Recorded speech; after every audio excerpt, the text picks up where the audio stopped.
let's jump into this. So here's what I wrote down. And again, this is all about me, not you. So it feels that way, right? It says, are you an intentional individual or are you just an accidental tourist? Are you a determined determiner or a drifting drifter? Are you a meaningful specific or a wandering generality? Are you making a life or are you just making a living? Are you following your own plan or are you just a part of someone else's?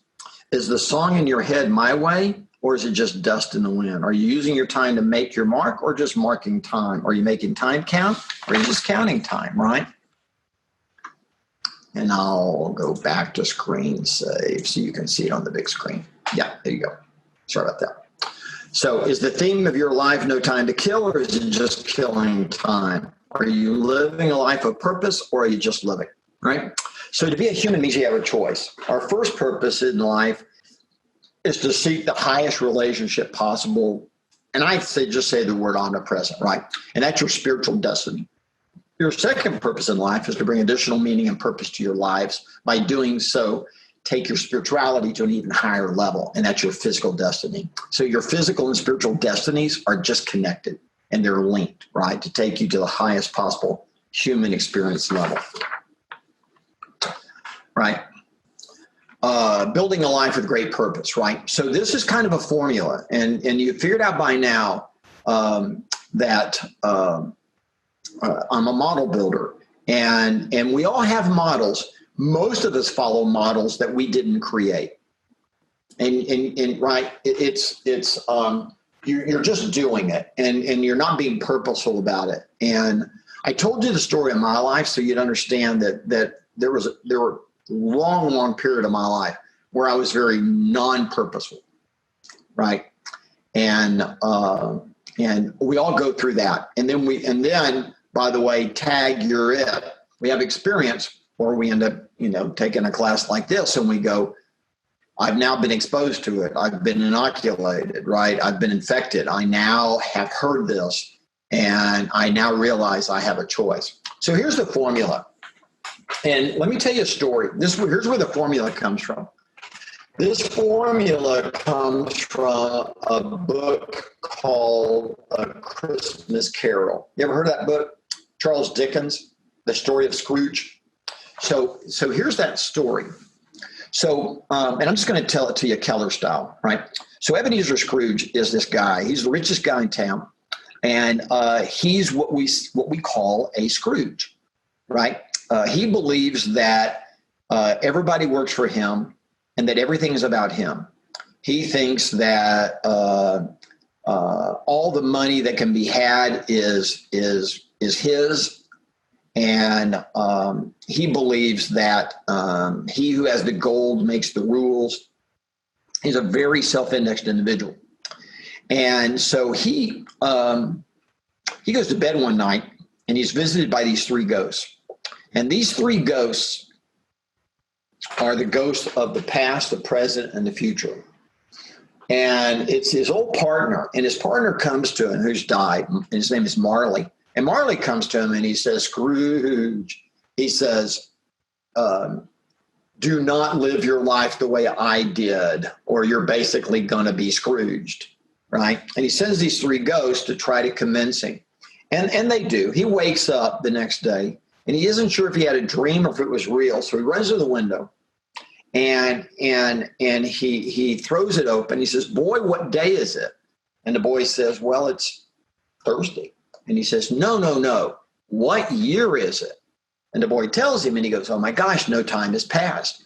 And he throws him money and he says, go buy the biggest turkey you can, take it to my nephew's house and tell him I'm going to join him for lunch. And then come back, we got things to do. And he goes out and he starts running into townspeople that he's totally blown off. And he now says, I know you wanted me to help you with that charity. Come see me. I'm going to help you. I know that you need this. I'm going to help you do that. Come see me. And he ultimately finds his way to his nephew's house. And they're totally shocked by this transformation of this man who was totally into himself, totally self-absorbed. And all of a sudden, he's a completely different person. Next morning, he's hiding behind the door. And his sole employee, Bob Cratchit, walks in. And he jumps out and he goes, Cratchit, you're late. And he goes, well, it was, Christmas Eve and we celebrated and he goes, you're fired. And he goes, I'm only going to hire you if you'll accept double your wages. And he's shocked, right? And he says, and we're now going to your house. And he says, I want to see Tiny Tim. And he goes and he picks up Tiny Tim and he says, we're going to get you help. We're going to save your life. And by the way, true to his word, Scrooge actually took Tiny Tim under his wings. He paid his medical bills. The little boy survived and thrived and came to believe in, called him Uncle Ebenezer. And they were pals for life. And let's back up. In that story, if you remember that story, you may have seen the movie, right? The Bill Murray version was a good one. But you may have seen that movie or read the book. But this is the formula you're looking at. And that is mission, vision, values, beliefs, and perspective, right? So what was the mission of Ebenezer Scrooge? Well, the old Scrooge was mission. He was alive for himself. It was all about him. His mission was for him to get what he wanted, right? His vision for the world, his life in it was they have less because I have more. Poverty's fine. Suffering is fine as long as I get everything I want. Well, what do you value? Well, he valued himself and he valued money for him. What did he believe? He believed that he who had the gold made the rules. He believed that getting more money and spending it solely on himself was absolutely the way to live life, right? So then his partner shows up and gives him perspective. And the perspective changes his mind and his heart. And then he wakes up and he's a different person. Now, all of a sudden, his mission is to help others, right? His vision for life is a life of happiness with other people and other people having better lives because he lived on this planet. What did he value? He now valued people. What did he believe? He believed that money was good for the good it could do. And so the story goes. And what I want you to see from that is that this is a fundamental formula. I didn't make it up. This is a definition of leadership, right? Mission, vision, values, beliefs, and perspective. So think about it. A leader walks into a room, or a coach walks into the halftime locker room, or the general walks onto the battlefield and talks to the troops. And they go, mission, here's what we're trying to accomplish. Vision, this is what the world's going to look like. This is what the game's going to look like. This is what the battle's going to look like. This is what things are going to look like while we're doing it and when we're done. Here's what's important to us. Here's the rules we're going to follow. And here's where we are right now. Got it? Can you feel the power when you can walk into a room and say, here's why I'm here. Here's what life's going to look like while I'm in it. Here's what's important to me. Here's what I believe to be true and are the rules that I follow. And here's where I am right now. You see the power? Now, here's the interesting thing. If I were to ask you, if we were in a classroom, because as a teacher, I teach a lot. And in a classroom, I would have asked you, before I went through this formula, I would have asked you, what's the definition of leadership? And I'll bet you every dollar I have, your answers would be in exactly what everybody else answers. You would immediately talk to me about leadership is helping others accomplish something. Leadership is getting others to do something, leading them to do something. And by the way, that's not a bad definition. Except here's an interesting curiosity. Why would you presume that the first thought out of your mind about leadership was you leading others instead of you leading yourself? Right? Leadership is actually, there's two kinds. It's self-leadership and other leadership. And what's fascinating is when anyone asks you about leadership, it's almost universally true that we go to other leadership instead of lead yourself first. You ever heard that phrase or saying in an airplane where they go, if we experience turbulence and we have the oxygen mask come down, put your mask on on the kid with you first and then your mask? What do they say? No, they say put your mask on first so you can then help the others. Do you understand that? Yes. It's this idea of self-leadership and then other leadership, because it would be really weird for you to go out and try to lead others to do something when in fact you haven't led yourself to do anything. Wouldn't that be weird? The answer is yes, it would be weird. Right? So there's a blank. This is your life, by the way. It's blank. Now, what's your personal mission statement? Which is, why are you alive? Can you answer? Do you know? By the way, please understand and breathe, because remember, this is all about the way I see things. This is not, you're going to decide the way you see things. But having been a student of history, lived a long time, and worked with tens of thousands of people in my life, helping people achieve their goals, I can tell you that the men and women that have the most positive, most uplifting, most powerful lives are those that have a sense of mission, meaning I want my life to be about this. And I'm real clear about it. And here's what's important is because when you make that decision, you'll immediately stay away from those that try to keep you from having that. And if you don't think for a second that there are people out there that will try to rob you of your mission and your dreams, you're very foolish and very naive. The world wakes up every day and it's agnostic as to who you are.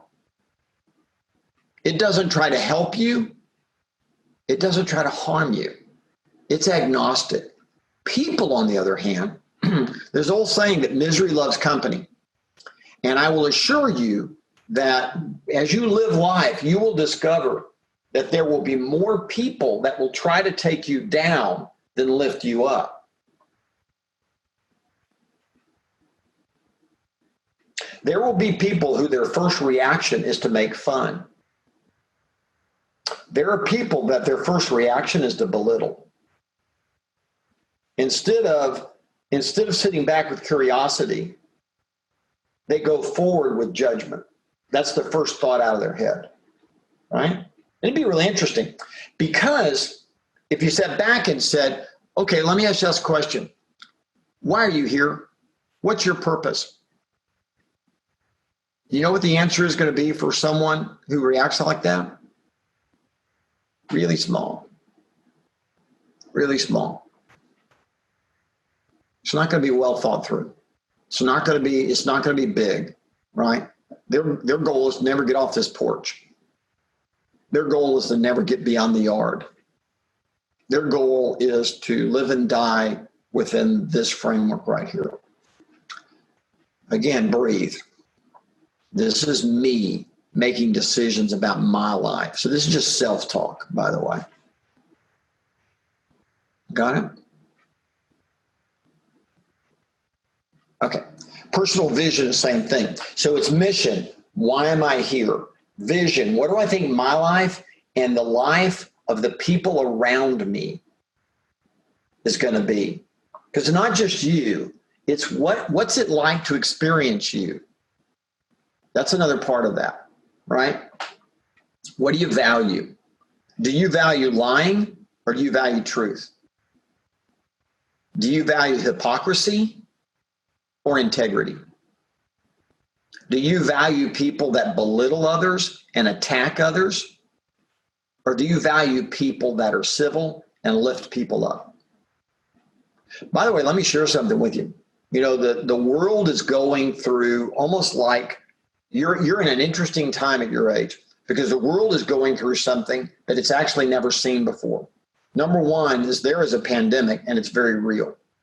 Number two, that is creating a recession that right now borders on being a depression, which, by the way, is horrific economically. And number three, we witnessed a man basically killed, right, by the police in a brutal way that once you see it, you can't unsee it. And the result of that is long overdue civil unrest. The fight for equality and respect, by the way, and long overdue, massively overdue. The world is waking up, and it's about time for all of us, by the way. It is. For me included, by the way, it is. Okay. And by the way, crisis is just another word for exposure. And what I mean by that is, do you ever, I'll give you an example. Do you ever see that movie Jaws? You ever heard of that movie Jaws? Well, it actually is a book. Peter Benchley wrote it. And when I was in high school, before the movie came out, I actually read the book. And the book was really interesting because it was the story of a very corrupt town. This beach town was basically controlled by the mafia. And this shark shows up, and the shark is just, it's just a placeholder for crisis. So crisis shows up in this beach town in the form of a shark that's attacking people. Well, the mafia, they don't really care because they're not going to shut the beach down because that's going to cost them a fortune. So in the movie, you never quite understand why they don't just shut the whole beach down and send everybody home. The reason is because the town is corrupt, and it reveals the corruption. And then they have to fight through the corruption in order to, you get the story. So by the way, crisis always exposes us. The thing that people fear about failure is failure will expose you. Success never really exposes you, right? Because you're too busy sipping champagne and celebrating and being celebrated by others, right? Right. Right. So what do you believe? And by the way, your beliefs are your rules. Do you think lying's okay? Is that the rule? Because I always find it fascinating that people that lie don't like liars. Right? People that cheat don't like cheaters. Right? I always find it funny in the movies when you see someone pull out a gun and shoot someone, and then the friends of that person get mad and come after them with guns. And then the bad guys get mad that they're now shooting at them. And you go, what? Hold it. You just killed one of theirs, and now you're mad that they're coming back at you. What are your rules of engagement? So by the way, right, if you want to live the biggest life possible, get a sense of, just write down anything. And a lot of people go, well, is there a right or wrong here? And my best answer is no, there's not. And then the question is, do you think this will change over time? Absolutely it will. This is not, cut in stone, right? Or dyed in wool, as they say. This is not permanent. This is not a stagnant sheet of paper. This is you becoming. This is you being and becoming, right? This is you. So write anything down. It's totally okay. It really is. Write down your best answer today, and then go out and try to live a life to live up to who you said you are and how you want your life to be. And if you can do that, by the way, if you can do that, you get there. You get to a better life. It's pretty interesting. So let's talk about the incredible you. And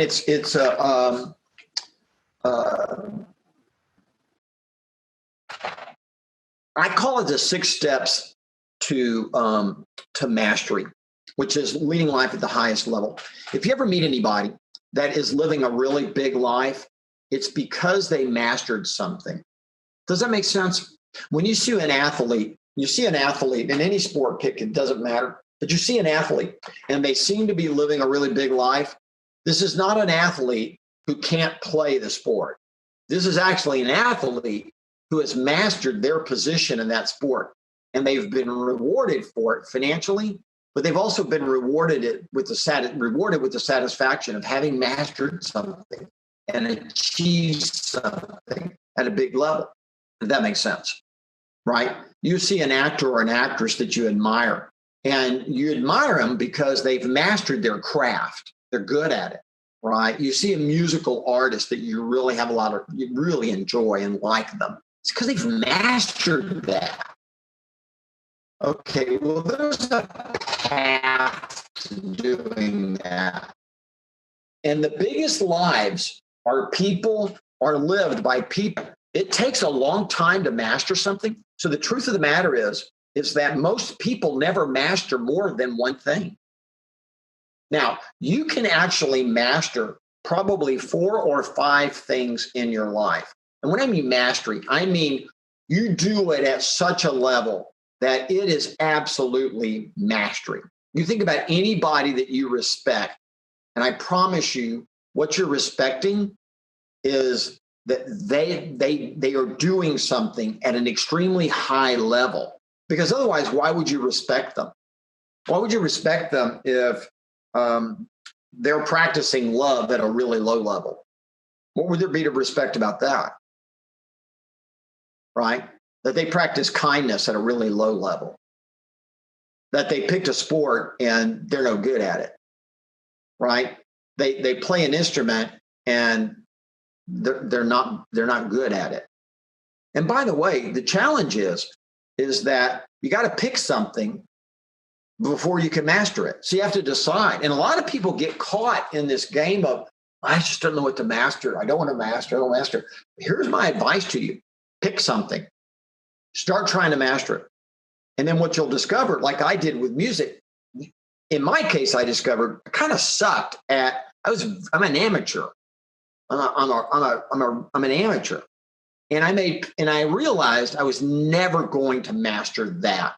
So I ultimately went and found something that I could master. Now, I want you to be real careful about judging something.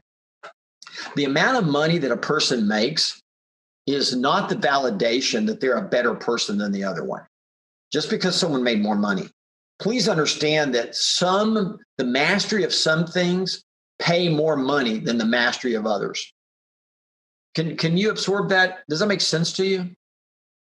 Now, some people, by the way, invent something or launch a business that has such scale to it, has such global scale, that the money they make is ginormous.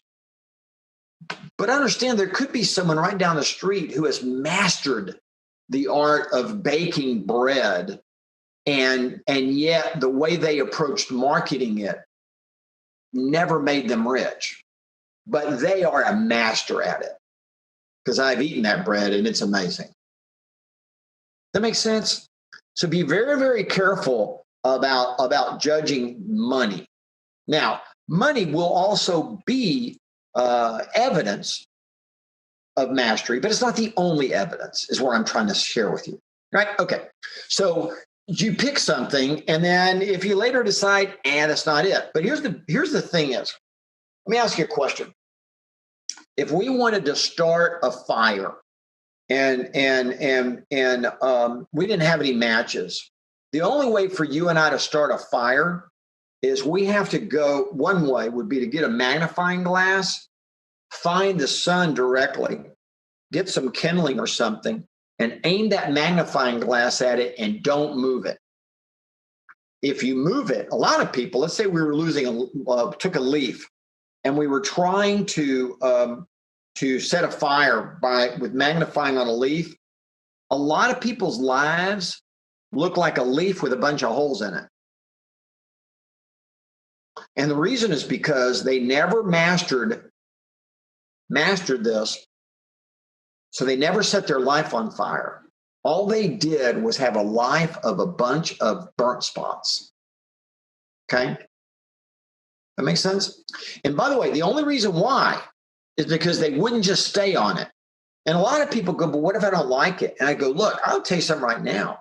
Most people that master something didn't necessarily love it when they started. What happened was they discovered they were good at that.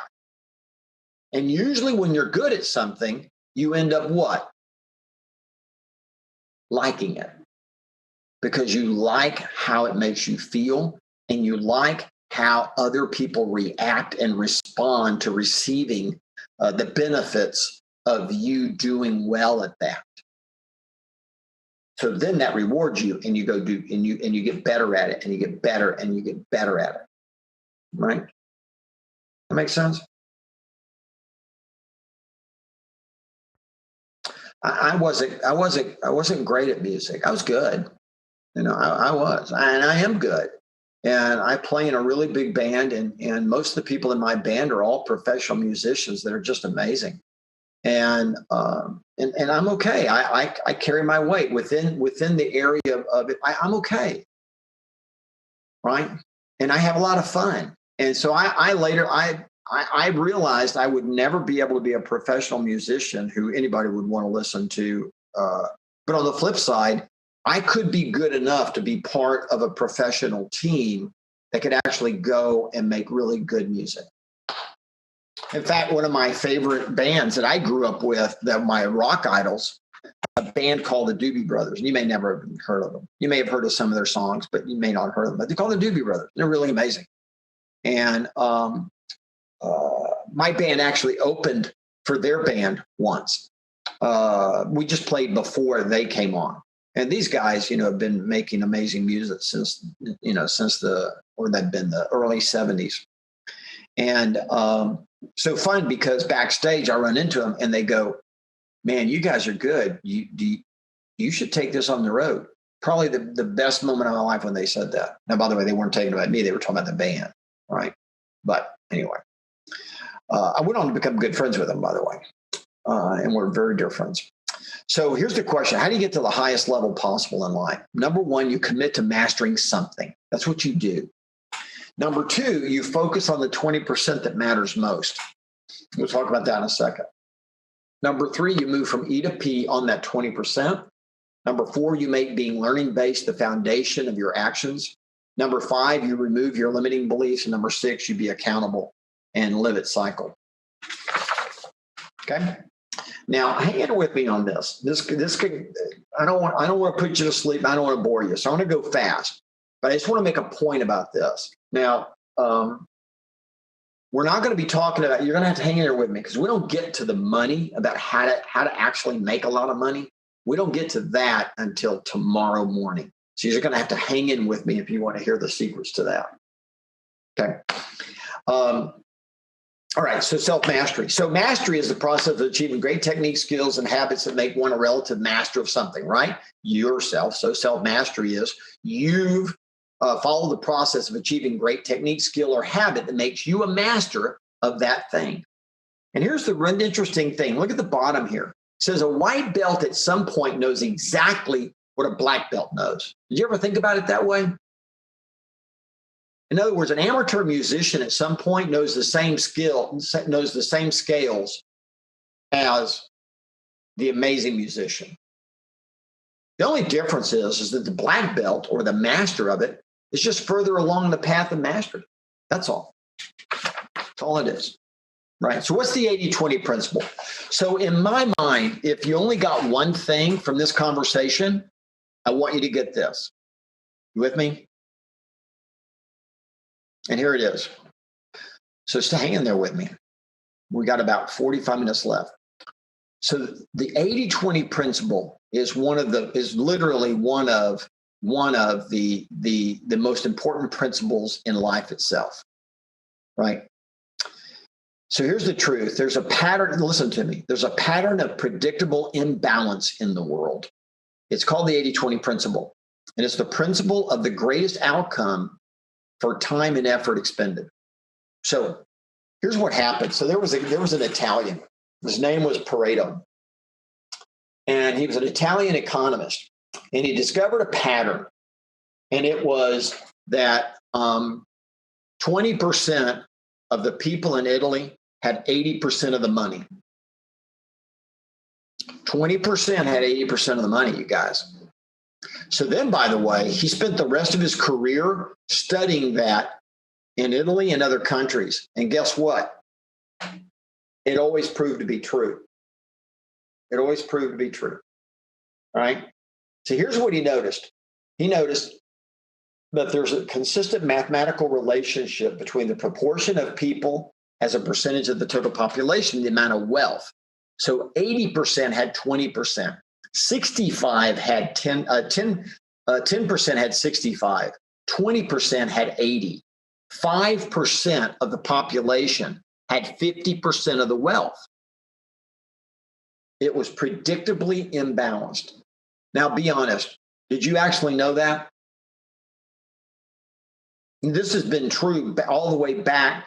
The research started back in the 1800s, and it's always proven to be true. Now, later, there was a Harvard professor who studied it, and he actually proved it to be true across all things, not just money, which is really interesting, right? So let me read some facts to you. Just go along and listen to this. In 1963, IBM discovered that about 80% of a computer's time is spent executing 20% of the code. So they immediately rewrote its operating software to make the most use 20% accessible and friendly, thus making IBM computers more efficient and faster than everyone else's. Isn't that interesting? In the US, from 73 to 95, average income rose 36%. Yet the comparable figure for non-supervisory workers fell by 14. During the 80s, all of the income gains went to the top 20%. In other words, the rich got richer and the poor got poorer, you guys. And a mind-boggling 64% of the total increase in wealth went to what percent? You see it? 64% of the total increase went to the top 1%. 5% of the U.S. households own 75% of the household sector's wealth. Does that blow your mind? So here's the thing you got to understand. If you want money, you better dang well be purposeful about it, or you will not have it. And there's an old saying that says the rich get richer and the poor get poorer. Can I tell you how that happens? Here's how it happens. It happens because once people understand how to make money, they can't learn how to not make it. So once they understand how to make it, what do you think they do? They make more. Yes, no. You get that? They make more. And people that never learn to make money do what? Don't make it. So the people that understand money, they just make more money and more money and more money. And that all of a sudden over time causes what? This ridiculous divide between those that have it and those that don't have it. Right? Now, the reason why you and I are together today is by tomorrow at noon, I want you to have a basic understanding of how you're going to go get money. You got it? And it's not complicated. It's actually pretty simple. But you have to make a commitment to master money, to master it. And it's not complicated. But if you make mastering money one of your goals, you're good. Now look at this. This is interesting, right? They looked at 300 films over an 18-month period, and they found that simply 4 of the movies, just 1.3%, 4 of the 300 earned 80% of the box office revenues. The other 98% earned only 20%. You get it? There is a natural inequality in the world.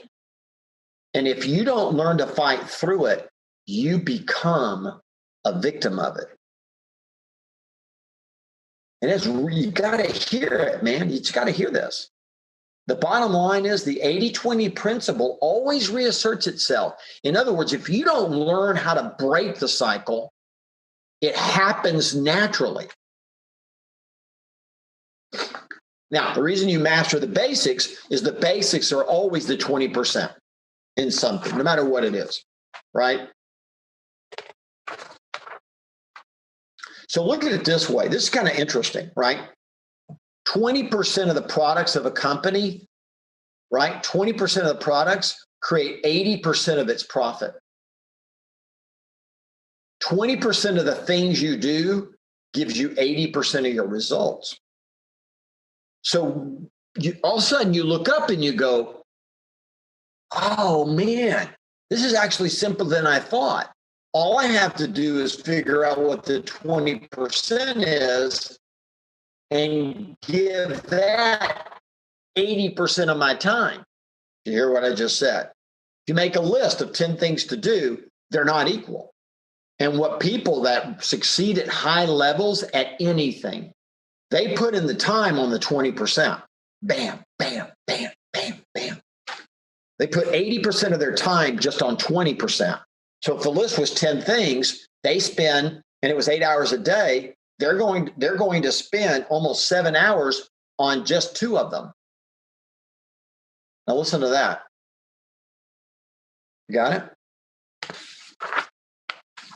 So here's the next one. And the next one is you got to move from E to P.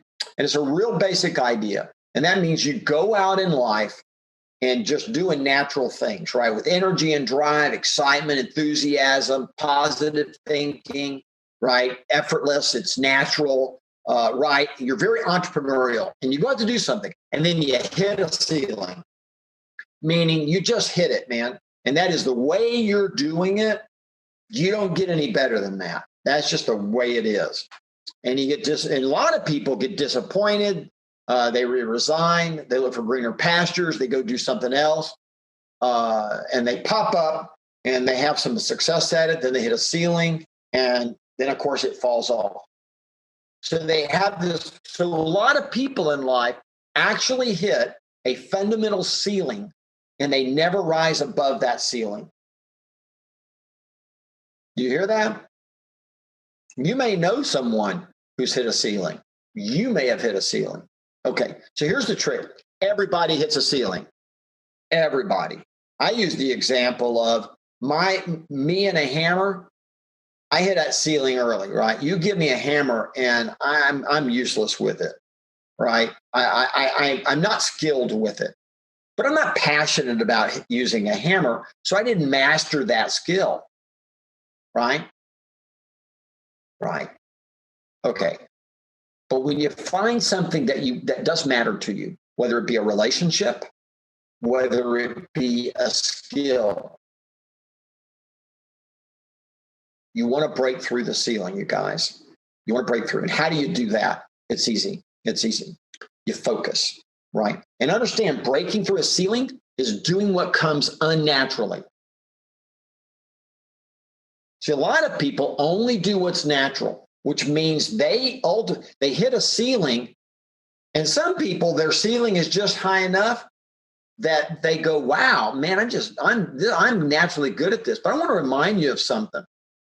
Arguably the greatest basketball player to ever play, Michael Jordan. I mean, oh my gosh. I mean, poetry in motion. I mean, unbelievable. You do realize he didn't make the high school basketball team. You know that? Didn't make it. Coach said you're not good enough. By the way, Michael Jordan wasn't the first person taken in the draft.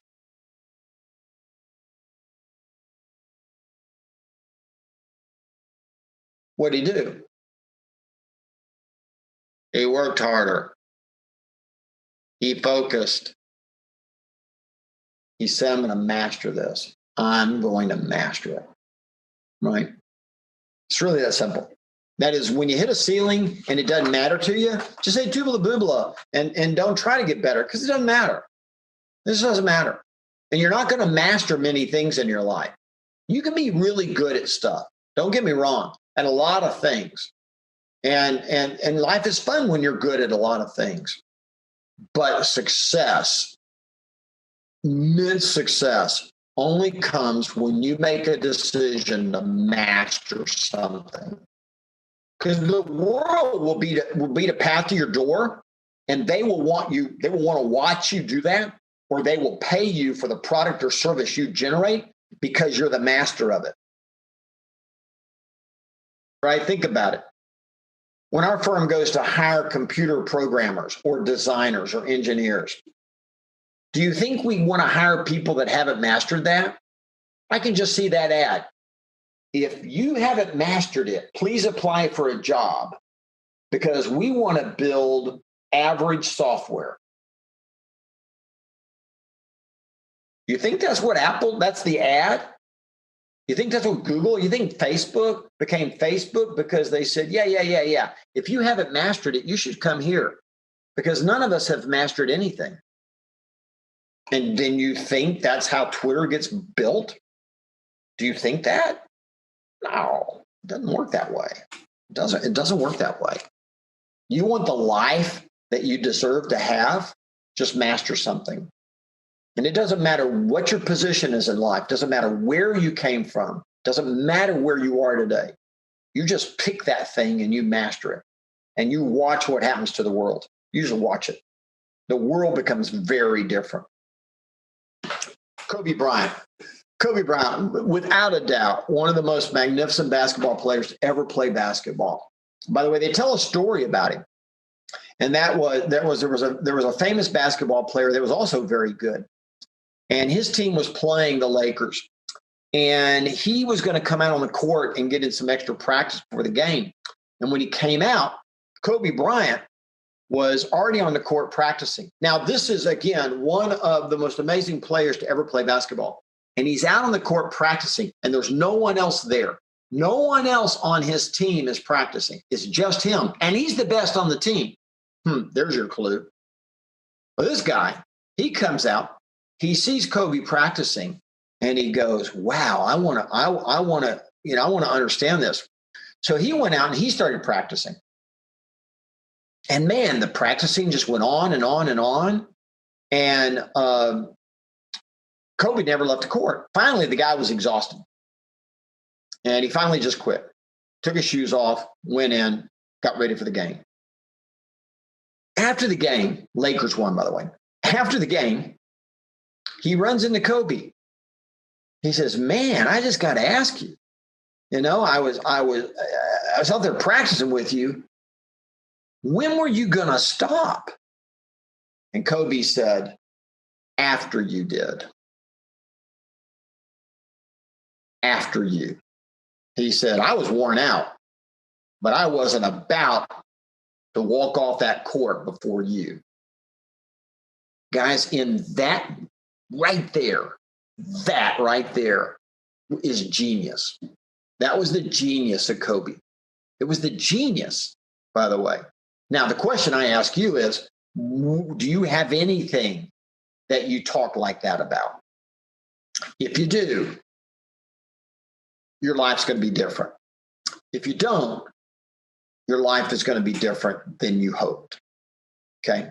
Just is. And you get to decide this. It doesn't matter who you are. It doesn't matter where you are. None of that matters. You just have to make that decision. Okay? You got it? Now there's a path to it. I'm not going to go through this, but this is actually I know you're going, dude, you're really weird. You're very, you have a lot of models, dude. I do, by the way. I'm definitely a modeler. And what I learned is how you master something. How do you become a learning-based person and master it? And these are the 10 steps to do that. Now, I'm not going to go through it, but you can read this. And this literally becomes your guide to mastering. This is how you do it right there. Right. So here's another one. And that is you gotta get rid of your limited beliefs. And a limited belief, and many of us don't even realize we have it. Now, sometimes the world puts limiting beliefs on top of us. You can't do that. You shouldn't do that. You're the kind of person that never does that. You don't have a right to do that. I'm not going to let you do that. The world will do that to you, by the way. Now, what I want you to do is I want you to feel great about yourself, and I want you to go, screw that. And I want you to have unlimiting beliefs. But a limiting belief is, I can't do that. My family's never done that, right? No one that I know has done that. I have no example around me personally who's ever done that. People my age, people my size, people from my background, blah, blah, blah. And by the way, Most people at one point have some kind of a limiting belief. And here's what happens. People that lead big lives, they ultimately, they look up and they go, hold it. Those limiting beliefs are limiting me. They're limiting my happiness. They're limiting the happiness around me. They are limiting my life. And they are limiting the life of people that live with me. You got that? Kind of think of it this way. You fall in love. You're dating someone. And you realize this could be the person. So you go to them and you say, hey, male or female, hey, let's get married. But I want to tell you, we're going to have an average life. We're going to have average fun, eat average food. We're going to drive an average car, live in an average house, take average vacations. We're going to have average kids, and they're going to do average things. And we're going to have average times together. We're going to have an average life. And it's going to be awesome. Let's get married. Now, what did you say to that proposition? Be careful that you're not the person making that offer. You have a choice. You don't have to be that person. You do not. You can make that decision. You just got to get rid of the limiting beliefs. You get rid of them. Right? Just get rid of them. Don't you think it interesting that several of the richest people on the planet never finished college? Don't you think that's interesting? Because a lot of people say, man, you could never make that kind of money unless you went to college. That's a lie. It's an absolute lie. You could and not have gone. And I'm not saying don't go to college, but I'm just pointing out to you that there are a lot of people say you have to do that. You should do it if you can afford it. But I want you to understand, don't have this limiting belief that says that is the only path. It is not the only path. Okay? It's not. All right. So my little models in my head never get more complicated than this. But this is absolutely one of the most important things I can share with you. And it's the difference between being accountable and being a victim. So I want you to just listen to the language. So reality always shows up no matter who you are. So I'm in the middle of the page. Reality always shows up, right? And then a person who seeks reality goes, what happened? Right? They say, what happened? And oh, by the way, when they ask what happened, they then acknowledge reality, right? And they go, all right, well, that's the way it is. Got it. That's what this is. I mean, this is it. This is my situation. I see what's going on. And then they own it. And by the way, you see this in sports all the time. When you see an athlete and they just made a mistake and you see them go down the court, and what do? What symbol do they make? Sure, there you go. They do that. You bet. Why do they do that?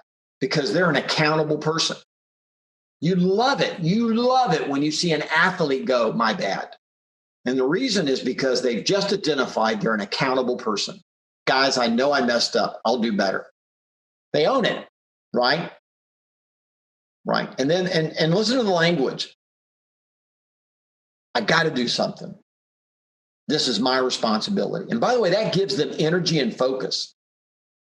And then, by the way, they look for solutions. What's my options? What can I do? How do I get what I want? And they start thinking about possibilities. And then they get on with it, right? And they say, let's get started. Let's go. It's okay. Let's do this, right? Time's up. Let's go. Let's get on with it, which means they have an action plan and they take action. And by the way, the whole point of being accountable is to affect change.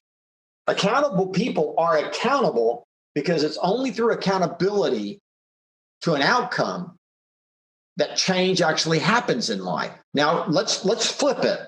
Let's talk about the victim. Life happens, by the way. Reality shows up. Life happens. A victim doesn't seek reality. So they don't ask any questions. They don't say what happened, right? But by the way, reality still there. It hasn't gone away. It's staring you smack in the face. So then they deny it. They fight it, right? Well, that's not the way it is. That's not how it's supposed to be. That's not how I see it. Well, that's just your perspective, Gary. That's how you see it, right? And they deny it. Full. Fine. It's fine. No problem. But by the way, reality doesn't go away. So then they blame and they project onto other people. Well, if everybody just do their job, it's not my fault. It's your fault. Right? It's the market to blame. It's the economy to blame. It's my family to blame. It's my friends to blame. It's whatever, right? Why don't you do something? And they project it onto other people. By the way, reality doesn't go away. It's still sitting right there. So then they make excuses. Well, no one told me. I just didn't know. That's not my job anyway. It's not my responsibility. I'm not supposed to do it. I did my part, right? Well, I didn't have a chance. No one gave me a chance. Hey, by the way, it don't work here. That don't work, right? I did what I was supposed to do, right? I couldn't think of anything else to do. And they deflect it onto other people, right? And by the way, you won't see any of this from those people. You won't see any of this from those people. You will not see it, right? Because they just deflect it onto other people. By the way, reality never goes away. So then ultimately they just sit down and they just resign. And they go, well, if it's meant to be, it'll be. Yeah, we'll see what happens, right? Right? Well, we did all we could do, man. We'll have to see. Time will tell. It's out of my hands, out of your hands. Proof will be in the pudding. And by the way, the very act of those things makes you a victim. And by the way, some people become a professional victim. I mean, I know people who are 15 years old and they're already a professional victim. They have mastered the art of denying reality, projecting it on other people, deflecting it away from them, and then ultimately doing nothing and just leaving things the way they are. There you go. All right. So let's talk about these two things for just a second. So the next two things, so just hang in there with me.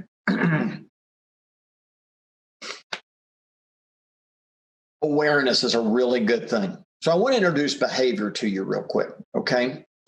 And this is a real simple way of looking at behavior, but everybody has a preferred behavior, meaning that when I wake up in the morning, this is how I prefer to behave. Now, this is Dr. Alessandra's model, and here's the way he thinks about it.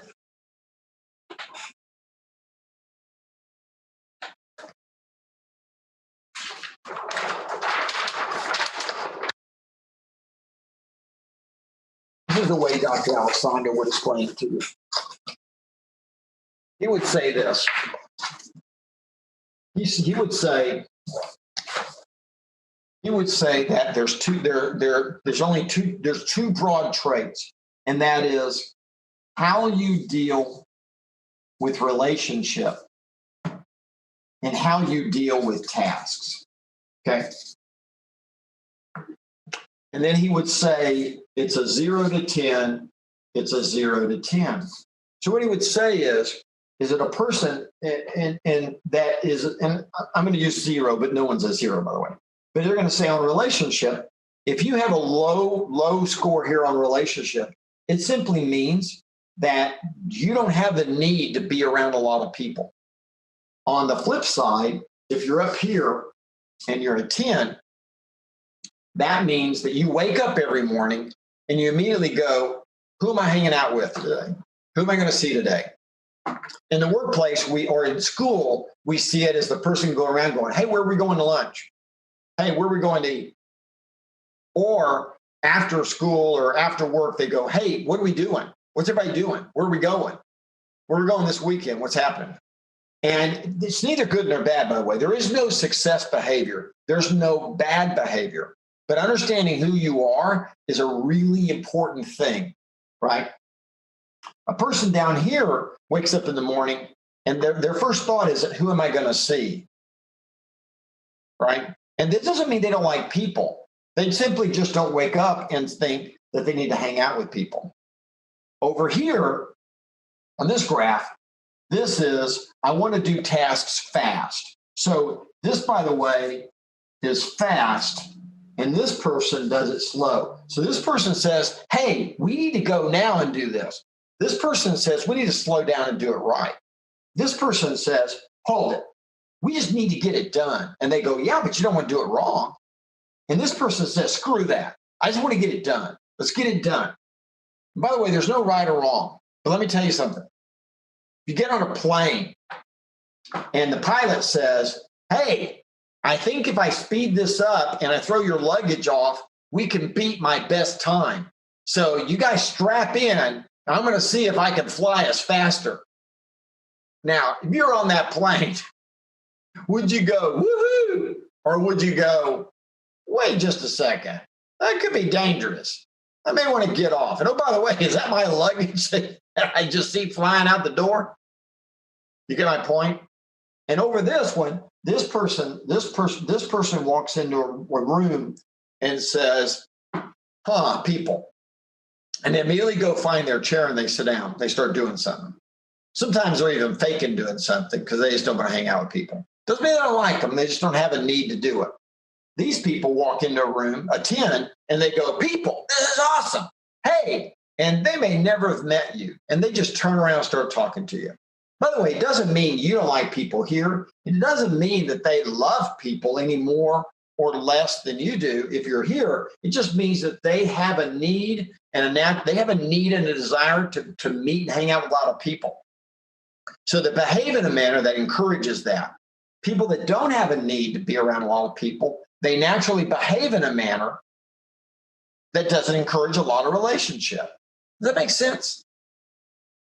Now think about your own behavior for a second. Do you wake up in the morning and you have a deep need to hang out with people, or do you wake up in the morning and immediately start thinking about what you need to do? And that kind of gives you a sense of who you are, right? And if you go into a room of crowded people, do you immediately just start talking to them with ease? Or do you look around and go, this is tough for me. I'm just going to go sit down. And that'll give you a sense of who you are, right? And over here, do you need to get things done fast, or do you have a need to do it right? Now, here's why that's important. It's important because when you go to choose the thing that you want to master, when you go to choose those things that you want to do, you need to make sure that what makes you great at that is the way you like to behave. So here's a question. If you had chosen you wanted to be an accountant and you wanted to master accounting, if you like to do things fast and mistakes are kind of acceptable, do you think that you should be an accountant if you're going to master it? No, because what's the number one rule of accounting? The numbers better add up. Does that make sense? So if you understand that about yourself, over here, this would be the behavior of a surgeon. So a surgeon would say, do it alone, do it right. So that would be an accountant in this behavior. Does that make sense? Do it by myself, right? And do it right. Over here, I want to do a lot of things. I'm going to do a lot of people. That's usually where someone who manages, a sales manager, a business manager, or by the way, here's an interesting thought for you. Let's say that you just loved accounting, just as an example, or you loved surgery. So you became a doctor, you became an accountant, which naturally would be this behavior style, but you actually have this style. Who do you end up becoming in the hospital? Can you see it now? Who do you become? The manager of the hospital. By the way, who becomes the managing partner in the law firm? If all lawyers, the best practicing lawyers like to do it and do it right, but you're over here, but you love the law. I don't know who would love the law. Just kidding. Does it make sense? So you have this behavioral style. Who do you end up becoming? The managing partner, who doesn't practice law as much as the others because he's helping the others and he's leading the firm. Does that make sense? So the only reason I bring this up is this is a really great way for you to begin to understand whatever you choose has to match your behavior. Now, there's no success behavior. Every one of these quadrants is there are successful people and they are rich. So please understand that there's no success or failure. Happiness is when you match a job with the way you like to behave, if that makes sense. Right? Contrast Charlie Watts, the drummer for the Stones, with Mick Jagger. Did anybody get that picture in your head? Right? The longest, band to ever stay together in the history of rock and roll, right? No one's ever stayed together like those guys. They just stayed together. The Beatles didn't last a decade. The Stones have been together for what? What are we going on? Almost 40 something, 50 years or whatever? I think it's 50 years, right? I think it's 50 years. Okay. So Charlie Watts, the drummer, you ever seen a picture of him? Go look at YouTube. Here's my invitation to Charlie Watts.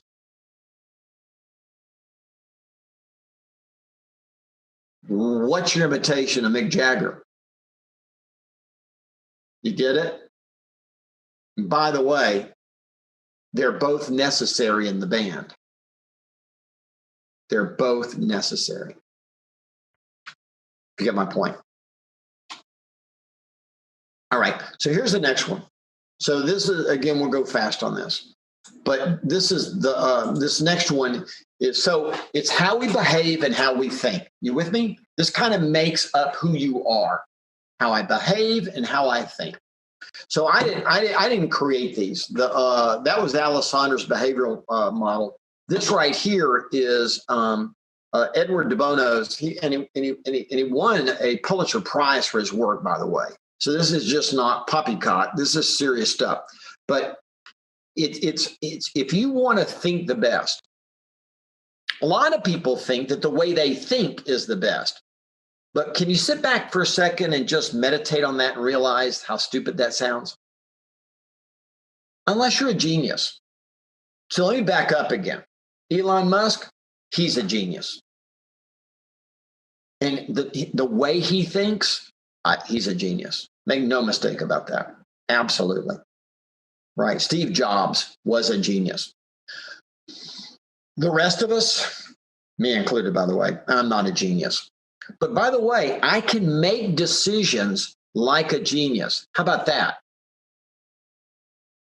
If instead of doing my natural thinking, I rise above that and model the way Elon Musk thinks. Does that make sense to you? Say yes. Yes, Gary, that makes sense. Good. Okay. Share how you do that. It's real simple. And that is, De Bono says that, think about it this way. Some people prefer to think with facts and figures.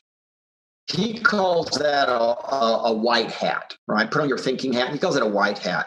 If you lead with emotions and feelings, if I say, what do you think? And you go, here's what I feel, you're a red hat. And you know that. By the way, if I ask you, what do you think? And you give me some sort of a logical negative thought, meaning, well, I mean, it's dark outside. You with me? You're basically a logical negative thinker. That's not bad. It just means that you can live with the upside. So you always see the downside. So what do you think? Well, there's a couple of things we're going to have to fix. If that's the first thing out of your mouth, you're a what we call a logical negative thought. You're a black hat, meaning you can live with the upside. So you immediately go to the things that need fixing. But you have your opposite, and they're called a yellow hat. And that if I say, hey, what do you think about this? And your answer is going to be, why it's going to work. I love it. Here are the two things that I love about it, right? You see that? There's no right or wrong, by the way, in terms of a personal preferred way to think. A green hat, when I say, what do you think? You go, well, I see a couple of possibilities. Got it? Yeah. And a blue hat is simply your control hat. So the way De Bono said is everybody should be a blue hat. What he means is that once you understand that the way you work through a problem is you gather facts and figures and any research that you can, you then try to get it on as many ideas as you can.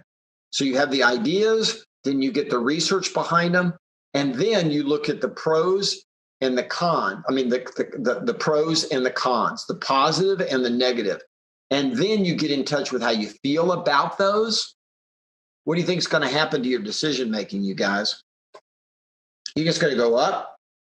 You think you're going to make better decisions? So then you learn, so you teach yourself. Someone says, hey, Devon, I want you to make a decision for me. And Devon goes, okay, I'm now going to follow a model. And he says, cool. What are my choices? And I go, okay, well, you could have this, this, or this. He goes, cool. What's the research? What are the facts on each of those? And I go, well, the facts are this, this, and this. He goes, okay, fine. So what's the pro of each of those? Why should I do it? And I go, oh, well, this is awesome. And this for this reason, this is awesome for this reason, awesome for this reason. He goes, cool. Why shouldn't I do it? What are the negative things about it? What could cause it to go wrong? And I go, oh, well, that could be that, that could be that, that could be that. He goes, okay. Well, how do you feel about each of those? And then when Devon has all of those answers, he sits back and he lines it up and he goes, well, man, it's obvious. How to do that one? And 9 times out of 10, you're going to make an Elon Musk decision. Do you see it? Do you see how simple it is? Now, I want you to think about this. You get a bunch of people in a room and you say, hey, let's make a decision. And immediately, because no one's ever thought about making a decision, they just behave the way they behave and they think the way they think. Someone says, well, I think we ought to do this. And then someone says, well, is that the only idea you got? And then another person goes, well, why would we do that? And another person says, well, I'll tell you why we should do that. And another person goes, well, let me tell you what I feel about, what I think about and feel about all this. And you're sitting back going, holy cow, man. Everyone's thinking differently. They're all coming at it from a different angle. And as a result of that, we're not building consensus to make a decision about anything. You got it? There's a model for how to think. Take it, pin it up to your wall, and look at it every day. And at some point, you will look up and you'll go, oh my God, I think like Elon Musk. I wear a blue hat every day. You ask me a question, I go, what are my options? What's the research? What are the pros and the cons? How do you feel about it? Bam, decision. You see that? You just kind of learn that model, and now it just sits in your head. All right.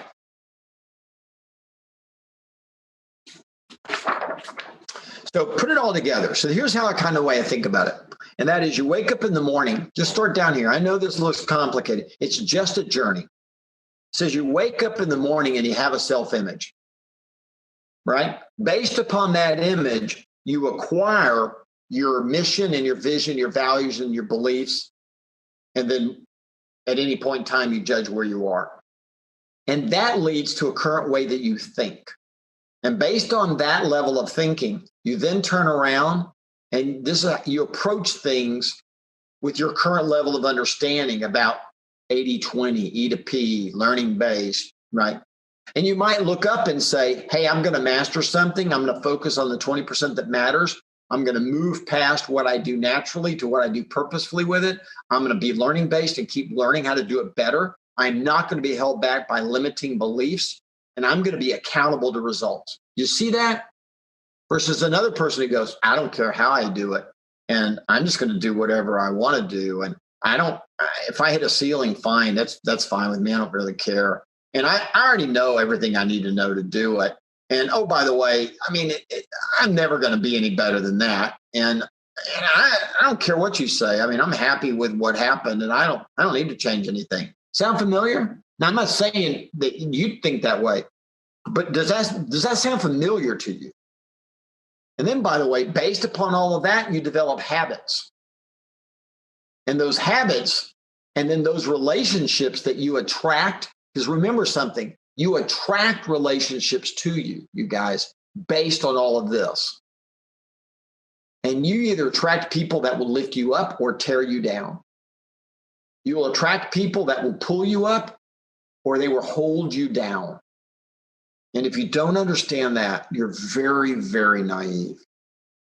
And then, by the way, you hit a ceiling, meaning you're gonna top out. And that means you're then going to have to go back and revisit all of this and try to improve it in order to move that ceiling up. And then you're going to improve it again. And you're going to move that ceiling up. That makes sense? All right. All right. In the time that we have left, I just want to introduce this to you. Tomorrow, we're going to deal with the